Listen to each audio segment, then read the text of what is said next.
ప్రధానమంత్రి ఆవాస్ యోజన కింద ఈ జిల్లాకి దగ్గర అటు గ్రామీణ ప్రాంతంలో కావచ్చు ఇటు పట్టణ ప్రాంతంలో కావచ్చు 1,05,000 పైచిలుకు ఇళ్ళు మంజూరు చేయడం జరిగింది. ఇవాళ అధికారంలో ఉన్నటువంటి వైఎస్ఆర్సీపీ ప్రభుత్వానికి భారతీయ జనతా పార్టీ వేస్తున్నటువంటి ప్రశ్న 1,05,000 ఇళ్ళు ఈ ఒక్క జిల్లాకి మంజూరు చేసినట్లయితే మీరు ఎన్ని ఇళ్ళు నిర్మాణం చేయడం మాత్రమే కాదు పేదలకి ఇచ్చారు అని చెప్పి ఇవాళ భారతీయ జనతా పార్టీ వేస్తున్నటువంటి ప్రశ్న.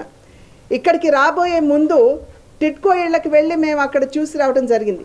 అక్కడ ప్రజలు గగ్గోలు పెడుతున్నారు. అక్కడ ఎటువంటి సరైనటువంటి మౌలిక సదుపాయాలు లేవు. డ్రైనేజ్ వ్యవస్థ అస్తవ్యస్తంగా ఉంది. నీళ్లు పొటాపొటిగా వస్తున్నాయి. ఒక్క చుక్క అదనంగా ఎక్కడైనా వాడారు అంటే వెంటనే వాళ్ళు ఇబ్బంది ఎదుర్కొనేటువంటి పరిస్థితి. అన్నిటికంటే ఘోరమైనటువంటి విషయం ఏమిటంటే ఈ టిట్కో ఇళ్ళని తాకట్టు పెట్టి ఏవైతే ఇక్కడ 7,000 పైచీలకు ఉన్నాయో వాటిని తాకట్టు పెట్టి రాష్ట్ర ప్రభుత్వం 160 కోట్ల రూపాయలు బ్యాంకు నుండి రుణం తీసుకున్నారు. ఇవాళ వాళ్ళకి సరిగ్గా అసలు ఆ పత్రాలు కూడా అందివ్వలేదు. కానీ బ్యాంకుల నుండి వాళ్ళకి ఈ రుణానికి సంబంధించి మీరు 4.5 లక్షల రూపాయలు వడ్డీ కట్టాలి అని చెప్పి ఇవాళ వాళ్ళకి నోటీసులు వస్తున్నాయి. అక్కడ ఉన్నటువంటి మహిళలు పాపం కన్నీటి పర్యంతమై మాకు తెలియజేసినటువంటి విషయం.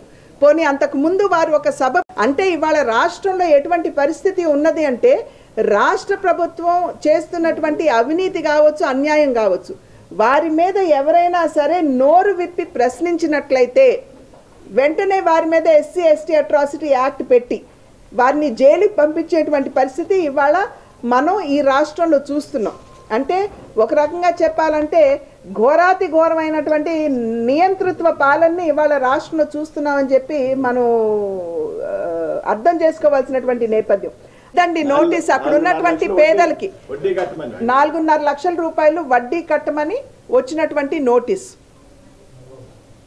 పాపం వారు ఏ రుణం చేయలేదు. వాళ్ళ ఇళ్ళని తాకట్టు పెట్టి రాష్ట్ర ప్రభుత్వం తీసుకున్నటువంటి రుణానికి ఈ పేద ప్రజలు పాపం ఇవాళ ఆ భారాన్ని భరించవలసి వస్తుంది. అదేవిధంగా ఇవాళ రాష్ట్ర ప్రభుత్వం ఏ విధంగా ఈ ప్రాంతానికి మోసం చేసింది అనేటువంటి విషయం కూడా మనం ఇక్కడ గమనించాలి. కొత్తగా జగన్మోహన్ రెడ్డి గారి ప్రభుత్వం ఆడుకుందాం ఆంధ్ర అని చెప్పి ఒక కార్యక్రమాన్ని ప్రవేశపెట్టారు.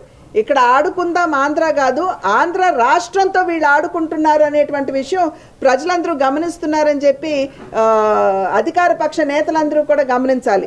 ఈ జిల్లాలో ఈ తీర ప్రాంతంలో ఉన్నటువంటి సాగు భూములన్నింటినీ కూడా సస్యశ్యామలం చేస్తాము అని చెప్పి మొగల్తూరు మండలంలో ఉన్నటువంటి వియర్ ఛానల్ ఏదైతే ఉందో దానికి సంబంధించి పనులు ఎప్పుడు ప్రారంభించారండి?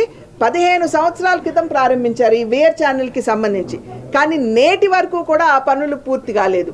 అవన్నీ కూడా ఇవాళ రైతులు మరి అనుభవిస్తున్నారు. మీరు ఇచ్చినటువంటి మాటే అంటే మాట మార్చం మడమ తిప్పం అనేటువంటి నాయకులు ఏ విధంగా ఇవాళ నాలుకలు మడత పెడుతున్నారో ప్రజలందరూ గమనిస్తున్నారు.